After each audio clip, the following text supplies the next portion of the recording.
Hello నమస్తే, నేను journalist Srinivas.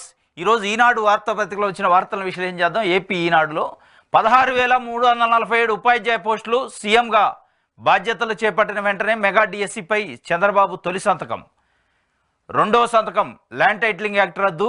మూడో సంతకం పెన్షన్లు 4,000 పెంపు. నాలుగో సంతకం నైపుణ్య గణన. ఐదో సంతకం అన్న క్యాంటీన్ల పునరుద్ధరణ అని చెప్పి కీలక ఎన్నికల హామీల అమలుకు తొలి రోజే పచ్చజెండా ఊపిండు. మొత్తానికైతే చంద్రబాబు నాయుడు గారు ముఖ్యమంత్రిగా నిన్న బాధ్యతలు స్వీకరించిన సందర్భంగా ఎలక్షన్ టైంలో ఏదైతే ప్రజలకు హామీ ఇచ్చారో, నిరుద్యోగులకు హామీ ఇచ్చారో, మొట్టమొదటి సంతకం మెగా డిఎస్సి పైనే పెడతా, నేను గెలిస్తే అధికారంలో కూటమి వస్తాయని చెప్పారు. ఆ మాట ప్రకారం, ఇచ్చిన మాట ప్రకారం తొలి సంతకం మెగా డిఎస్సి పైన 16,347 పోస్టులకి నిన్న సంతకం పెట్టిండు. మొదటి సంతకం. రెండోది ల్యాండ్ టైటిలింగ్ యాక్ట్ రద్దు. మూడోది 4,000 పెన్షను వృద్ధులకి, వికలాంగులకి, ఒంటరి మహిళలకి. ఇట్లా వికలాంగులకి అయితే 6,000, మిగతా అన్ని రకాల పెన్షన్లు 4,000, 3,000 నుంచి 4,000 పెంపు. నాలుగోది స్కిల్ సెన్సెస్ అంటే నైపుణ్య గణన.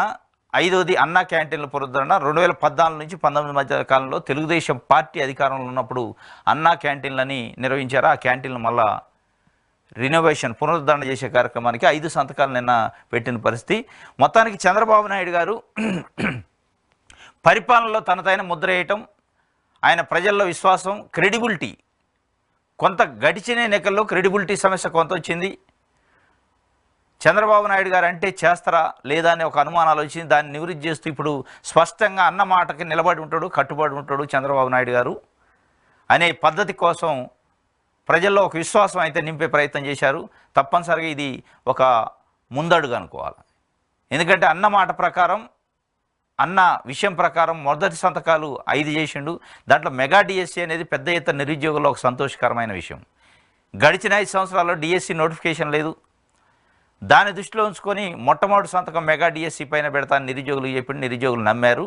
నిరుద్యోగుల నమ్మకాన్ని ఒమ్ము చేయకుండా, వాళ్ళ విశ్వాసాన్ని విఘాతం కలగకుండా, వాళ్ళకి ఏదైతే హామీ ఇచ్చిండో హామీ ప్రకారం మొట్టమొదటి సంతకం అయితే పెట్టారు. ఇది కూడా టైం డెడ్ లైన్ పెట్టారు, టైం బౌండ్ ప్రోగ్రామ్. డిసెంబర్ కల్లా పూర్తి చేయాలట రిక్రూట్మెంట్ కూడా. ఏదో వేసిన సంతకం పెట్టినట్టు కాకుండా డిసెంబర్ కల్లా రిక్రూట్మెంట్ ఆర్డర్స్, వాళ్ళకి అపాయింట్మెంట్ ఆర్డర్స్ కూడా ఇచ్చే కార్యక్రమం చేస్తామని చెప్పారు. ఇది ఒక రకంగా చంద్రబాబు నాయుడు గారు గతంలో 14.5 సంవత్సరాలు ముఖ్యమంత్రిగా చేసినప్పుడు ఒక ఎత్తు అయితే, ఇప్పుడు ఒక కొత్త వరవడిని సృష్టించే కార్యక్రమం చేస్తాను. ఈ సంతకాలు పెట్టే కార్యక్రమం కానీ, అది కూడా బాధ్యతలను అక్కడ కూర్చోబెట్టుకొని, నిరుద్యోగులు అయితే నిరుద్యోగులు, వికలాంగులకు సంబంధించిన పెన్షన్ అయితే వికలాంగులు, ఒంటరి మహిళలు అయితే ఒంటరి మహిళలు అక్కడ ఎదురుగా కూర్చోబెట్టుకొని వాళ్ళ సమక్షంలోనే ల్యాండ్ టైటిలింగ్ యాక్ట్ అని వీటికి సంబంధించిన సంతకాలు కూడా పెట్టిన పరిస్థితి. అదేవిధంగా ఆయన కొంత వరవడి కూడా మారినట్టు అనిపిస్తుంది. ఎక్కడైనా కాన్వాయ్లో పోతుంటే గతంలో పబ్లిక్ ఉన్నా కానీ రిసీవ్ చేసుకోపోయేది, ఇప్పుడు ఆగి నిల్చొని వాళ్ళ కారు దిగి వాళ్ళు రిసీవ్ చేసుకొని వాళ్ళ బాధ ఏదో ఇనే పరిస్థితి ఇప్పటికీ 2-3 సార్లు మనం కౌంటింగ్ తర్వాత చూసినాం. ఇప్పుడు ఇంకోటి, జగన్కి సంబంధించి విద్యా కానుకలు, కిట్లలో పిల్లలకిచ్చే, స్కూల్ పిల్లలకిచ్చే బుక్స్, వాటిపైన జగన్ ఫోటోలు ఉన్నాయని చెప్పి అధికారులు కొంత సంశయిస్తే కూడా వాటిని జగన్ ఫోటోలు ఉన్నప్పటికీ గవర్నమెంట్ సొమ్ముతోని మనం ముద్రించిన కాబట్టి వాటిని పంపిణీ చేయండి, ఎట్టి పరిస్థితుల్లో గవర్నమెంట్ యొక్క ప్రజాధనాన్ని వృధా చేయొద్దు అని చెప్పి స్పష్టంగా చెప్పింది. ఇది ఒక రకంగా హుందాతనమే.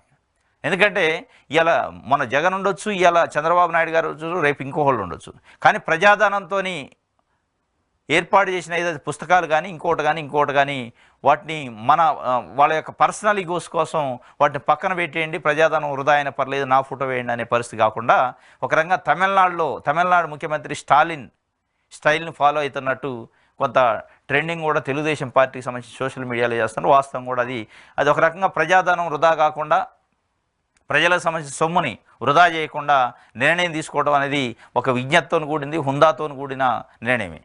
ఇది మొత్తానికైతే నిన్న బాధ్యతలు స్వీకరించిన సందర్భంగా ఇచ్చిన దాన్ని బ్యానర్ ఐటమ్గా ఇచ్చిండు.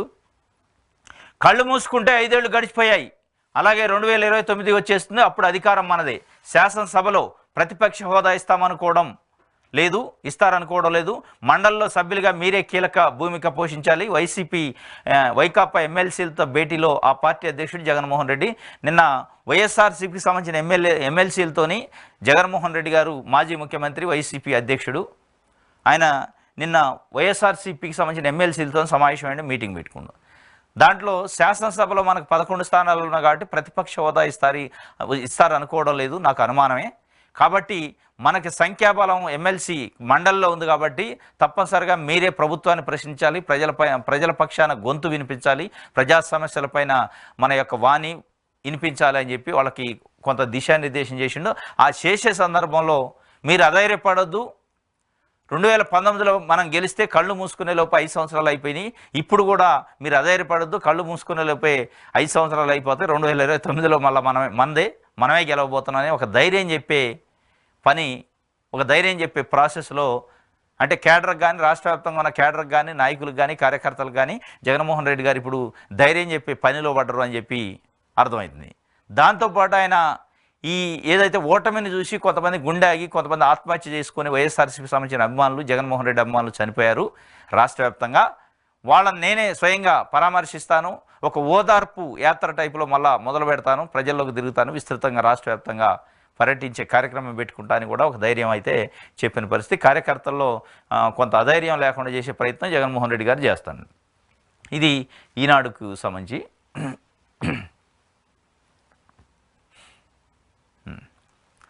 దిశ పేపర్ చూద్దాం.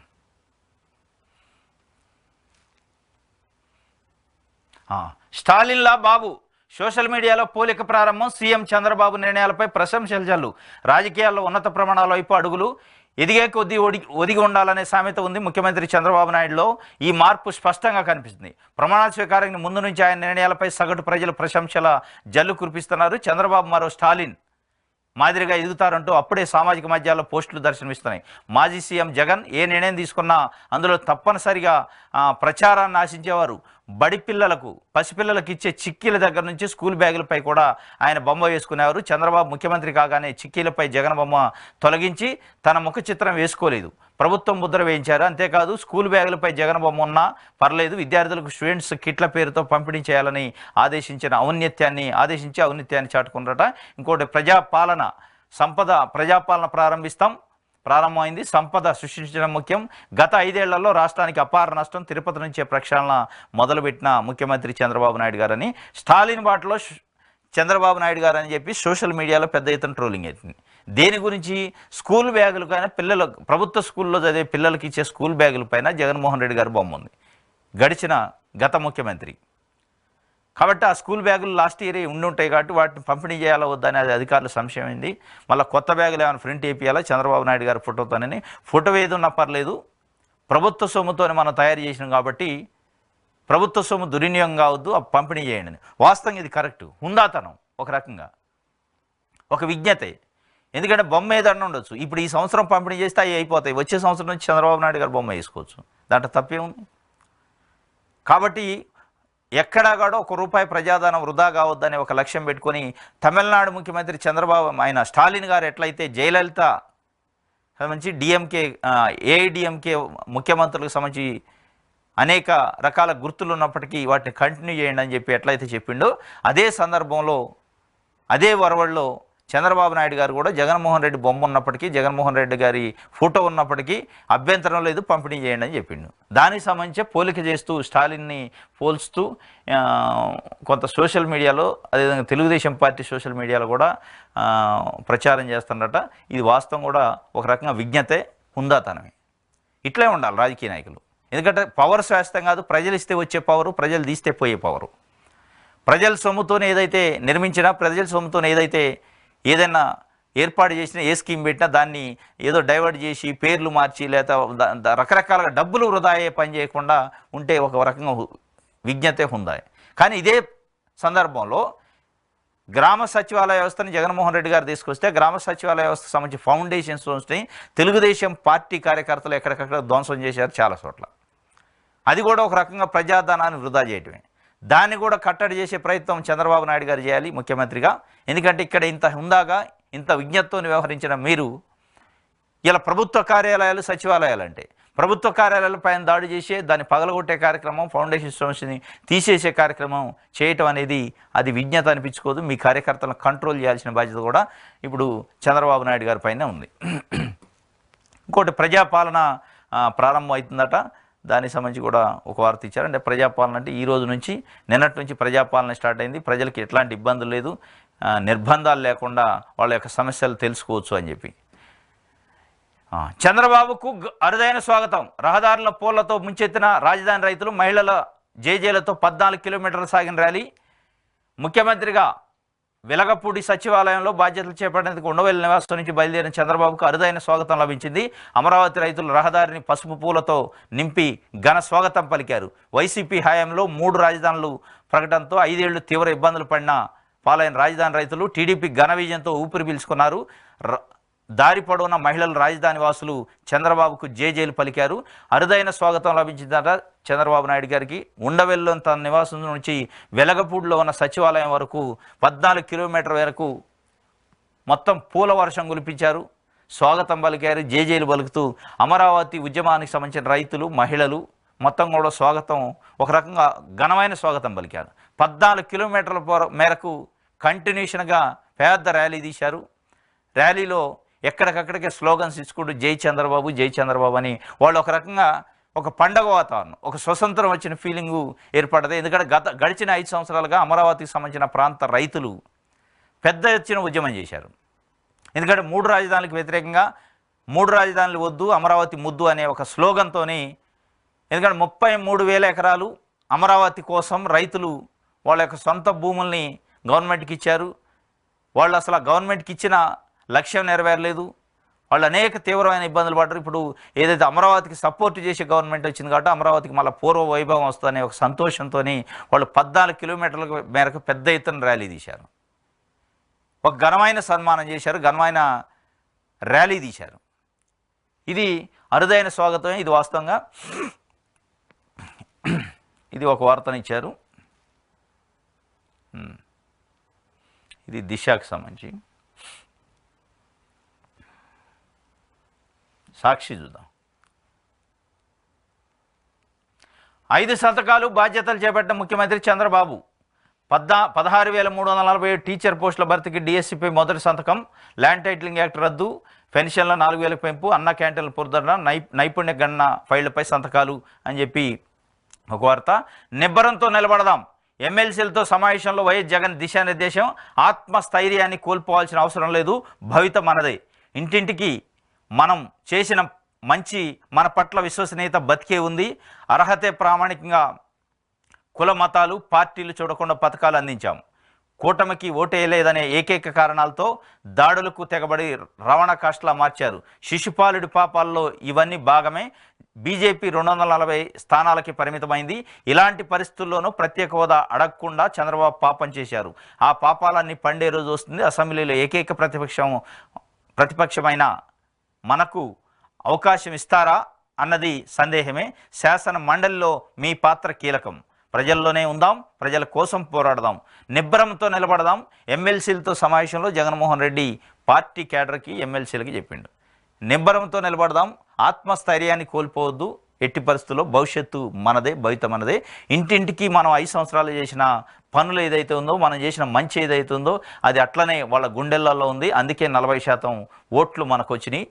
అంటే 40% మంది ప్రజలు మన పక్షాన ఉన్నారు, మనల్ని నమ్మారు అని చెప్పి చెప్పే కార్యక్రమం చేశారు. ఇంకోటి, శిశుపాలుడి పాపాల్లో ఏదైతే వైఎస్ఆర్సీపీకి మద్దతు ఇచ్చారని, తెలుగుదేశం పార్టీకి ఓటేయలేదని, కూటమికి ఓటేయలేదని ఈ కౌంటింగ్ దగ్గర నుంచి గ్రామాలలో రావణ కాస్ట్ చేశారో ఇవన్నీ శిశుపాలుడి లెక్కలో వేసుకోవాల్సిందని చెప్పి. ఇంకోటి, బీజేపీకి ఇప్పుడు ఆంధ్రప్రదేశ్ రాష్ట్రం విభజన చెందిన తర్వాత 2014 కానీ 2019లో కానీ కేంద్రంలో ఉన్న ప్రభుత్వానికి స్పష్టమైన మెజార్టీ బీజేపీకి ఎప్పుడు వచ్చింది. కానీ మొట్టమొదటిసారిగా 2024 ఎన్నికల్లో 240 దగ్గరే ఆగింది, మ్యాజిక్ ఫిగర్కి రీచ్ కాలేదు. ఆ రీచ్ కాకపోవడం వల్ల ఆంధ్రప్రదేశ్లో గెలిచిన 21 మంది ఎంపీలు అక్కడ కీలకమయ్యారు. ఈ 21 మంది ఎంపీల మీద ఆధారపడే కేంద్ర ప్రభుత్వం నిలబడి ఉంది. ఇట్లాంటి పరిస్థితి మొట్టమొదటిసారి వచ్చింది. ఇప్పుడు కూడా ప్రత్యేక హోదా అడగకపోతే దానికంటే పాపం లేదు చంద్రబాబు నాయుడు గారికి అని చెప్పి జగన్మోహన్ రెడ్డి గారు చెప్పిండు. వాస్తవంగా అది ఒక రకంగా, ఎందుకంటే డిఫెన్స్లో ఉంది కేంద్ర ప్రభుత్వం, సంకీర్ణ ప్రభుత్వంగా ఉంది, దట్టు ఏపీలో ఉన్న ఎంపీల పైన ఆధారపడి ఉంది. కాబట్టి అది ప్రత్యేక హోదానా, ప్రత్యేక ప్యాకేజీ, ఇంకోటి అమరావతి, పోలవరం, ప్రతి విషయంలో కూడా డిమాండ్ చేసి గుంజుకొని తెచ్చుకునే హక్కు, అవకాశం వచ్చింది ఇవాళ. కాబట్టి అది ఇప్పుడు అడగలేదు చంద్రబాబు నాయుడు గారు. బీజేపీ 200 స్థానాలకు పరిమితమైంది. ఇలాంటి పరిస్థితుల్లోనూ ప్రత్యేక హోదా అడగకుండా చంద్రబాబు పాపం చేశారు అంటాడు. మరి అడుగుతారేమో చంద్రబాబు నాయుడు గారు, చూడాలి. ఇంకా టైం ఉంది కదా. వాళ్ళు మొదలుపెట్టిందే మొన్న, ఇంకా 5 ఇయర్స్ ఉంది. ఈ 5 ఇయర్స్లో ఏమైనా ప్రత్యేక హోదా తెస్తారేం? తెచ్చే అవకాశం, అడిగే అవకాశం, డిమాండ్ చేసే అవకాశం అయితే ఏర్పడదు. అది స్పష్టం. ఎందుకంటే 32 సీట్లు తక్కువ ఉన్నాయి మ్యాజిక్ ఫిగర్కి. బీజేపీ సొంతంగా ఫామ్ చేయడానికి అది ఎట్టి పరిస్థితుల్లో రీచ్ అయ్యే పరిస్థితి లేదు. దాంట్లో 21 సీట్లు మన ఏపీ నుంచే ఉన్నాయి. కాబట్టి తప్పనిసరిగా ఏపీ అడిగితే, ఏపీ నుంచి నిజంగానే డిమాండ్ చేస్తే నెరవేరే అవకాశం అయితే ఉంది. దాన్ని సాధించుకునే అవకాశం మొట్టమొదటిసారిగా ఈ 10 ఏళ్లలో ఇప్పుడు వచ్చింది. దాన్ని సాధించాలి. సాధించకపోతే చంద్రబాబు నాయుడు గారు పాపాల ఖాతాలు ఇదొక పాపం చేరిద్ది అని చెప్పి జగన్మోహన్ రెడ్డి గారు చెప్పిన పరిస్థితి. ఇది ఒక వార్త. సాక్షికి సంబంధించి ఆంధ్రజ్యోతి చూద్దాం.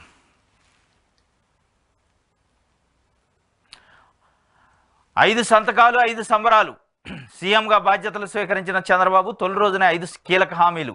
మెగా డిఎస్సి పైన తొలి సంతకం, ల్యాండ్ టైటిలింగ్ యాక్టు చట్టం రద్దు పైన రెండో సంతకం, పేదలకు పెన్షన్లు ఇక 4000, అన్న క్యాంటీన్లకు మళ్లీ శ్రీకారం, స్కిల్ సెన్సెస్ 5వ సంతకం. మొత్తానికైతే 5 సంతకాలు సంబరం జరిగింది సీఎంగా బాధ్యతలు స్వీకరించినందుకు. మెగా డిఎస్సి 16,347 పోస్టులతోనే వేశారు. దానికి సంబంధించి పెన్షన్ల పెంపు, ల్యాండ్ టైటిలింగ్ యాక్ట్ రద్దు, అన్న క్యాంటీన్లు, స్కిల్ సెన్సెస్ వీటిపైన 5 సంతకాలు పెట్టారు. అన్న మాట ప్రకారం మాట కట్టుబడి ఇది చేసినట్టు ఒక వార్తని, సంతకాలు చేసినట్టు ఒక వార్తని ఇచ్చారు. ఇంకోటి, భ్రష్టి పట్టించారు. ఐఏఎస్ ఐపీఎస్లపై గౌరవం ఉండేది, కానీ 5 ఏళ్లలో మొత్తం డ్యామేజ్ చేశారు. అజెండాతో పనిచేసే వ్యవస్థలను దెబ్బతీశారు. ఏం చేశారో ఆత్మవిమర్శ చేసుకోండి. సీనియర్ బ్యూరోక్రాట్లకు సీఎం క్లాస్ బీకిండట. ముఖ్యమంత్రి చంద్రబాబు నాయుడు గారు నిన్న ఐఏఎస్ ఆఫీసర్లతోని ఉన్నతాధికారులు, రాష్ట్ర స్థాయిలో ఉన్న ఉన్నతాధికారులతో సమావేశం మొట్టమొదటిసారిగా. దాంట్లో ఆయన కొంత ఆవేదన వ్యక్తం చేశారు. వ్యవస్థను భ్రష్టు పట్టించారు, ఒక ఎజెండాతో పనిచేశారు, కొన్ని పార్టీలని, కొంతమంది వ్యక్తులను టార్గెట్గా పనిచేసి, ఐఏఎస్ ఆఫీసర్లు అంటే గతంలో నాకు ఐఏఎస్లు ఐపీఎస్లు అంటే ఒక రకంగా గౌరవం ఉండేది, ఆ గౌరవాన్ని పోగొట్టారు, భ్రష్టు పట్టించారు వ్యవస్థనని చెప్పి ఒక రకంగా ఐఏఎస్ ఆఫీసర్ల మీద క్లాస్ తీసుకున్న పరిస్థితి వచ్చింది కొంతమందికి. ఎందుకంటే గడిచిన 5 సంవత్సరాల్లో జగన్మోహన్ రెడ్డి గవర్నమెంట్లో పనిచేసి కీలకంగా వ్యవహరించిన ఐఏఎస్ ఆఫీసర్లు కొంతమంది ఉద్దేశపూర్వకంగా ప్రతిపక్ష పార్టీల నాయకుల్ని, ప్రతిపక్ష పార్టీలను ఇబ్బంది పెట్టే కార్యక్రమాలు చేశారు. ఒక ఐఏఎస్గా ఉంటూ కూడా ఆ వ్యవస్థ మీద గౌరవం లేకుండా చేశారు, మొత్తం డ్యామేజ్ చేశారు. కాబట్టి మీరు ఆత్మ పరిశీలన చేసుకోండి బ్యూరోక్రాట్లకి అని చెప్పి చెప్పిండు. జగన్ భక్త అధికారులకు సీఎం షాకు. కొత్త సీఎం వివాదాస్పద అధికారులు ఓవర్ యాక్షన్, బాబును ప్రసన్నం చేసేందుకు తంటాలు పడ్డారట. ఇది మొత్తానికైతే నిన్న శ్రీలక్ష్మి, సీతారామాంజలి ఐపీఎస్ ఆఫీసర్ మొత్తాన్ని సీఎం చంద్రబాబు నాయుడు గారిని కలిసే ప్రయత్నం చేశారట. దాన్ని సీఎంకు సంబంధించి సీఎం ఆఫీస్ సిబ్బంది అడ్డుకున్నారట, కలవనీయలేదట. కాబట్టి వాళ్ళు జగన్ భక్త అధికారులకు కొత్త సీఎం షాక్ ఇచ్చారు, అపాయింట్మెంట్ లేదని ఒక వార్త ఇచ్చారు.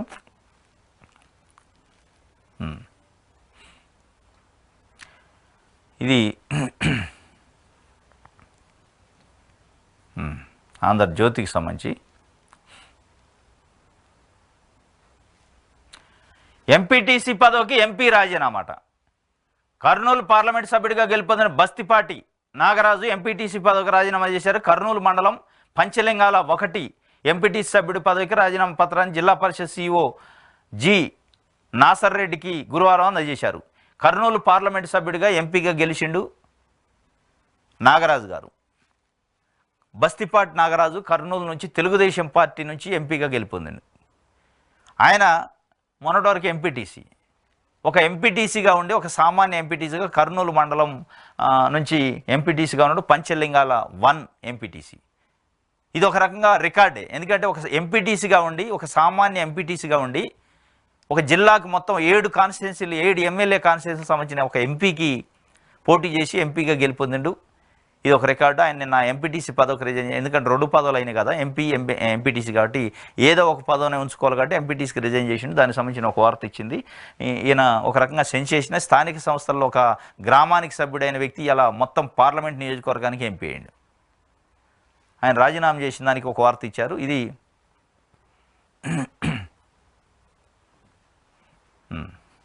ఆంధ్రజ్యోతికి సంబంధించి. సాక్షి పేపర్ చూద్దాం.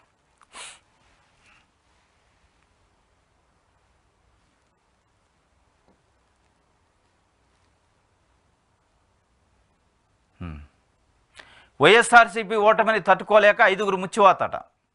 తూర్పుగోదావరి జిల్లాలో, గుంటూరు జిల్లాలో, చిత్తూరు జిల్లాలో, అనంతపురం జిల్లాలో, తిరుపతి జిల్లాలో సార్వత్రిక ఎన్నికల్లో వైఎస్ఆర్సీపీ పరాజయాన్ని తట్టుకోలేక ఆ పార్టీ కార్యకర్తలు, నాయకులు మరణాలు కొనసాగుతున్నాయి. గురువారం రాష్ట్ర వ్యాప్తంగా 5 ప్రాణాలు విడిచారు. మృతుల కుటుంబాలను ఆ పార్టీ స్థానిక నేతలు పరామర్శించి ధైర్యం చెప్పారు. ఇది వైఎస్ఆర్సీపీకి సంబంధించి అభిమానులు, జగన్మోహన్ రెడ్డికి అభిమానులు. మొత్తానికైతే ఇది రాష్ట్ర వ్యాప్తంగా గడిచిన జూన్ 4 నుంచి ఓటమి పాలైన నుంచి రోజు ఏదో ఒక జిల్లాలో ఏదో ఒక ప్లేస్లో కొంతమంది ఆత్మహత్య చేసుకోవడం, గుండె ఆగి చనిపోవడం రకరకాలు జరుగుతుంది. దాంట్లో భాగంగా నిన్న 5 ఓటమికి తట్టుకోలేక గుంటూరు జిల్లా, తూర్పుగోదావరి జిల్లా, అనంతపురం, ఇట్లా తిరుపతి చనిపోయారట. వాళ్ళని పరామర్శించే కార్యక్రమం ఓదార్పు యాత్ర అనేది పెట్టుకొని జగన్మోహన్ రెడ్డి గారు ప్రజల్లోకి వెళ్ళాలని చూస్తున్నట్టు కూడా ఒకటి అర్థమవుతుంది. కేంద్రంలోనూ జీపీఎస్. వైఎస్ జగన్ తీసుకున్న గ్యారంటీ పెన్షన్ స్కీమ్ ఆదర్శంగానే కేంద్రం అడుగులు. జగన్ సర్కార్ చేసిన మార్పులు ఇవే.